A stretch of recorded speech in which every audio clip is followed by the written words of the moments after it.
estamos no capítulo 4 do Evangelho de São Marcos, e nós estamos fazendo essa caminhada, né?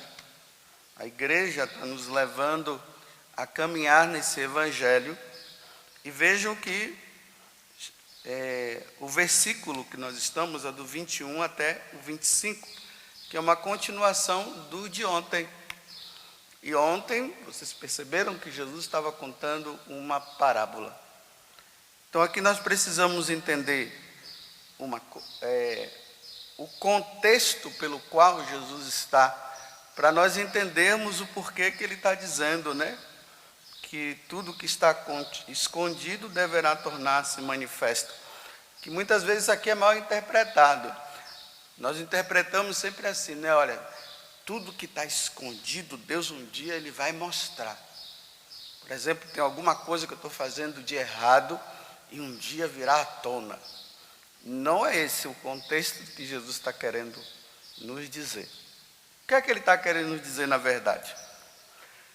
Lá no capítulo 3, nós vimos uns dias atrás, Jesus ele fez uma cura de um homem de mão seca. Era num dia de sábado e foi numa sinagoga.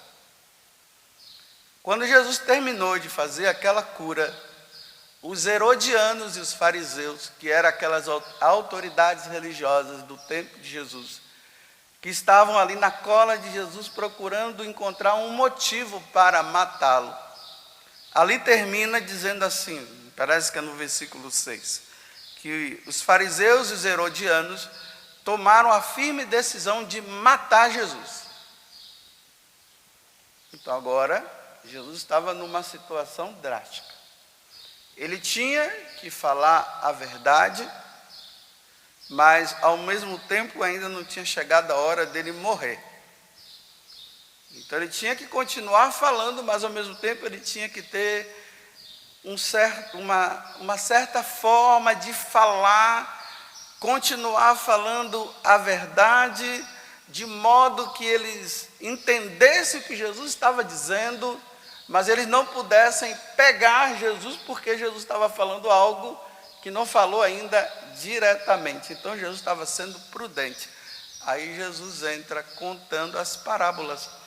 As pessoas pensam que as parábolas, né, eram historinhas que Jesus ficava contando para as pessoas entenderem melhor. E não era. Ele contava as parábolas para continuar falando a verdade, para que os fariseus, os herodianos e os outros, os sinédrios, eles soubessem que estava falando para eles, mas ao mesmo tempo eles não podiam pegar Jesus, porque Jesus não falou diretamente. Entenderam o contexto da parábola? Entenderam? Ou não? Então era assim. Aí Jesus vem com a parábola da semente e tal.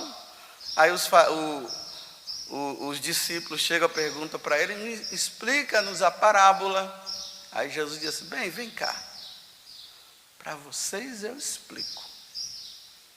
Para a multidão ainda não. Não é hora.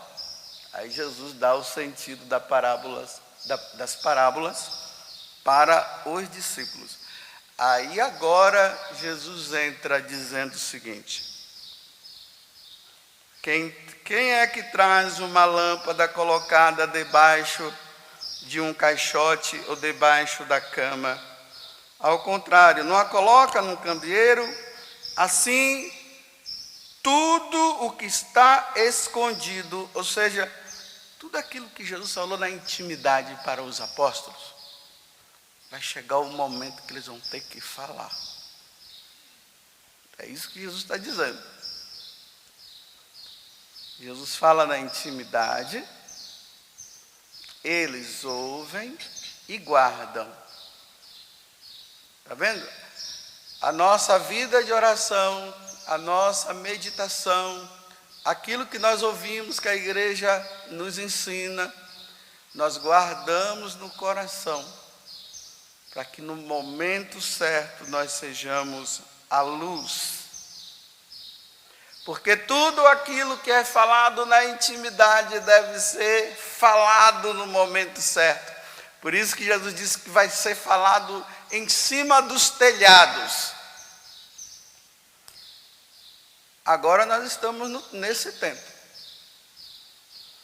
em que nós, católicos, nós não podemos mais ficar escondendo o que Jesus ensinou. Essa geração é uma geração má e perversa. É uma geração adúltera. É uma geração que não quer saber de Deus. Então, numa geração onde não quer saber de Deus, nós, católicos, precisamos ser luz. Nós não podemos ser igual às trevas. Nós precisamos ser luz. É por isso que depois que Jesus diz assim, quando ele envia os apóstolos, não tenha medo daquele que mata o corpo. Tenha medo sim, daquele que depois que você morrer, ele venha a precipitar sua alma no inferno. Por causa da covardia e por causa do medo. O que Jesus já tinha que falar, ele já falou. O que ele tinha que ensinar, ele já ensinou. A novidade do Evangelho é que é a mesma coisa, é sempre a mesma coisa, essa é a novidade. A revelação, ela termina com o último dos apóstolos, que foi João.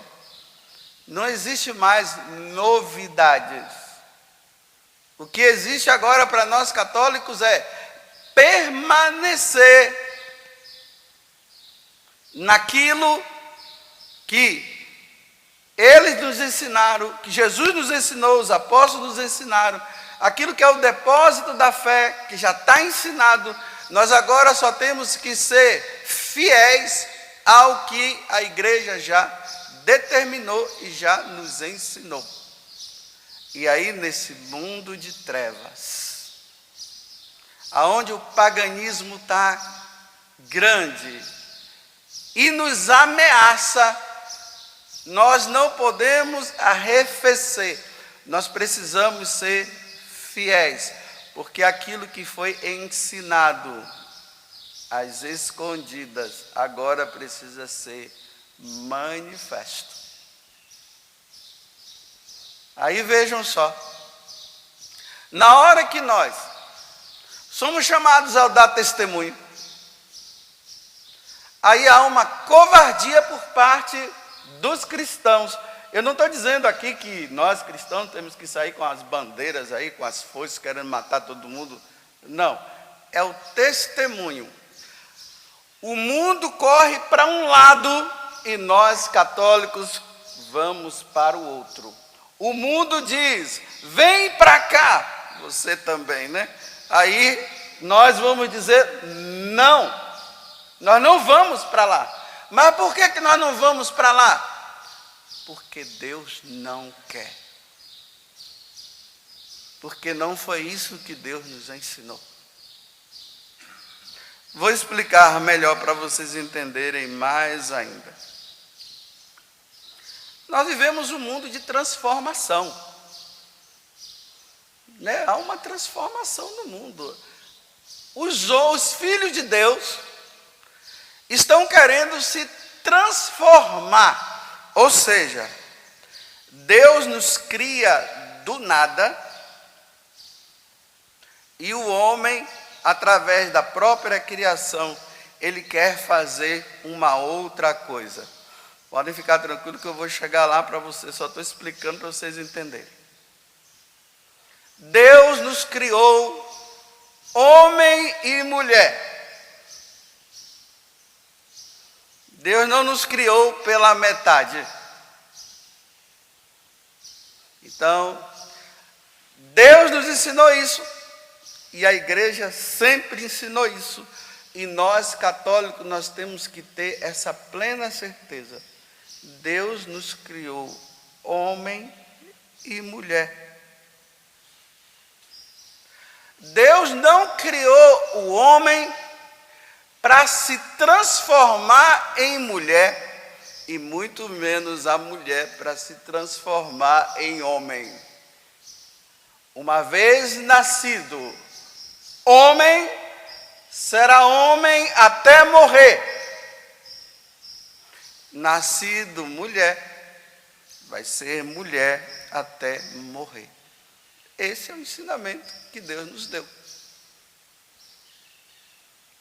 E isso não pode ser modificado. O homem nasceu com o corpo de homem. Então, tudo de homem. A mulher nasceu com tudo de mulher. Mesmo que na cabeça do homem ele diga que ele pensa como mulher. E mesmo que na cabeça da mulher ela diz que ela pensa igual homem. Vai ter que se submeter a Deus. Você pensa alguma coisa durante a sua vida, porque não se sabe explicar direito como é que isso se dá. Às vezes pode ser que tenha sido um abuso no tempo da infância, que acabou levando a pessoa a ficar com essa mudança de pensamento. Pode ser também que tenha sido questões hormonais. Ou pode ser mesmo que a própria sociedade acabou levando. Então a pessoa que é assim, ela vai ter que se humilhar diante de Deus e dizer para Deus: meu Deus, me ajuda, me dá força, porque os desejos existentes dentro de mim vai contra a natureza. Eu queria gostar de mulher, mas eu gosto de homem e eu sou homem. Eu queria gostar de mulher,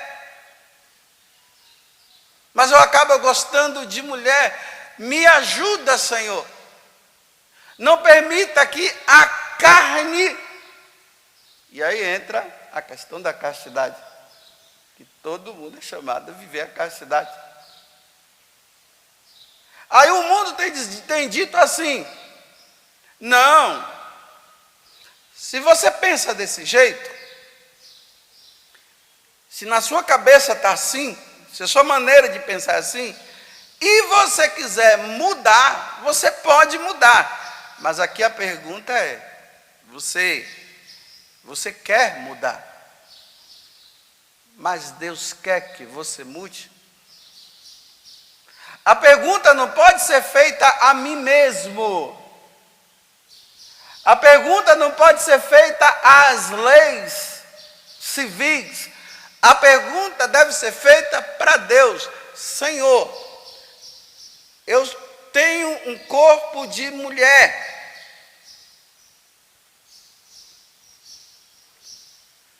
Eu tenho um corpo de mulher, mas eu penso igual homem.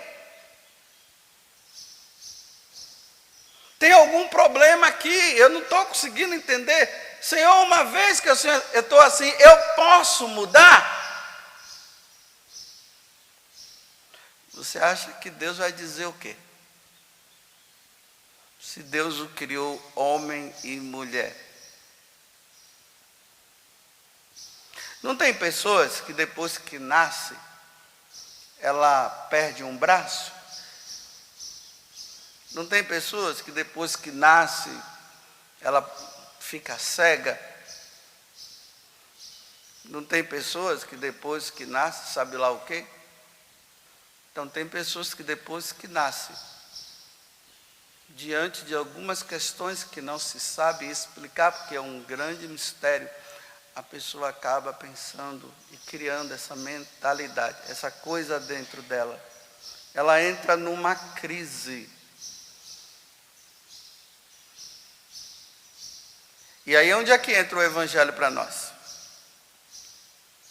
Nós, na intimidade, Jesus falou que não pode mudar. O católico não pode mudar, porque Deus não quer que mude. O pagão, que não acredita em Deus, o ateu, que não acredita em Deus, eles podem fazer o que eles quiserem, mas para nós católicos é inadmissível a transformação, a mudança. Da mesma forma como eu vou lutando, né? Vamos dizer assim, eu sou sacerdote, mas graças a Deus nunca deixei de gostar de mulher, e eu gosto de mulher. Só que eu sou sacerdote. E como eu sou sacerdote, eu vivo a lei do celibato. E vivendo a lei do celibato, mesmo que eu goste de uma mulher, eu não posso sair com uma mulher. E aí eu tenho que viver a castidade. E aí entra a luta na liberdade, né? Sem colocar peso, mas na liberdade. É assim que eu vou ser santo, lutando contra esse desejo, mas de uma liberdade que eu tenho diante de Deus, porque existe a lei do celibato, e eu preciso servir melhor a Deus, porque imagine eu servindo a Deus com uma mulher e um monte de filho do meu lado, não vai dar, ainda mais com tanta mulher ciumenta que tem por aí, e quantas mulheres que procuram padre para aconselhamento, e a minha esposa lá, batendo o pé no chão e dizendo, vamos parar com isso aí? Não ia dar certo, não. Então é bom que eu viva desse jeito, graças a Deus, sou feliz, imitando Jesus também, que não casou, a Virgem Maria, que não... vivendo como muitos outros santos, vivendo a castidade como deve ser vivida. Da mesma forma como o namorado, eles com todos os desejos dentro deles, de expressar numa relação sexual o amor deles, né? Que estão ali na fase, estão crescendo no conhecimento. E como a igreja ensina que o relacionamento sexual só pode existir dentro do casamento, então aquele casal de namorado vai ter que lutar, fazer de tudo, embora os desejos estejam aflorados, e eles vão dizer, não, não podemos, porque nós não somos casados. Tem que viver a castidade. Só quando casar, meu bem, não, mas vamos, tá tão, eu estou querendo. Não, nós não somos casados. A castidade. Da mesma forma, como um homem e uma mulher que são casados, eles também vão ter que viver a castidade. Então, o João é casado com a Maria, e agora o João está gostando da Deusdete. Ele não pode sair com a Deusdete. Então ele tem que viver a castidade. Como a mulher dele, de repente, poderia estar gostando do Teodoro, ela não pode sair, ela tem que viver a castidade. Ela vai ter com o marido, mas com o Teodoro não.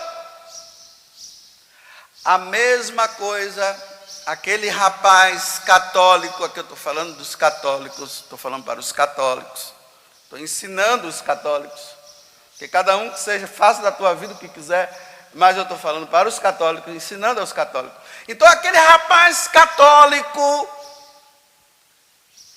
que por um motivo, como eu já disse, ele tem essa tendência a gostar de outro rapaz, ele vai viver a castidade, porque Deus disse, não deitarás um homem com outro homem. Então ele gosta, ele não gosta, ele não tem desejo pela mulher, ele tem desejo por aquele homem.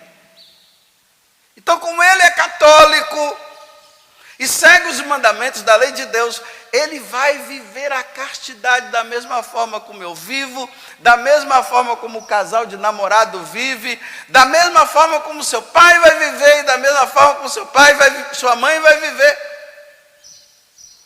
E as pessoas não querem entender isso. Aí às vezes, né, nós vamos encontrar aquele católico, não, mas eu posso, eu quero expressar, e fica num vitimismo dizendo assim, como se só eles estivessem lutando para viver a castidade. Não, você está lutando, eu estou lutando, sua mãe está lutando, seu pai está lutando, o namorado lá também está lutando. Quem não está lutando para viver a castidade? Eu vou dizer para vocês que existem seres humanos que não lutam e que não sentem essa necessidade. As crianças. Entrou na puberdade e pronto, acabou. Agora vai ter que lutar, porque criança não luta.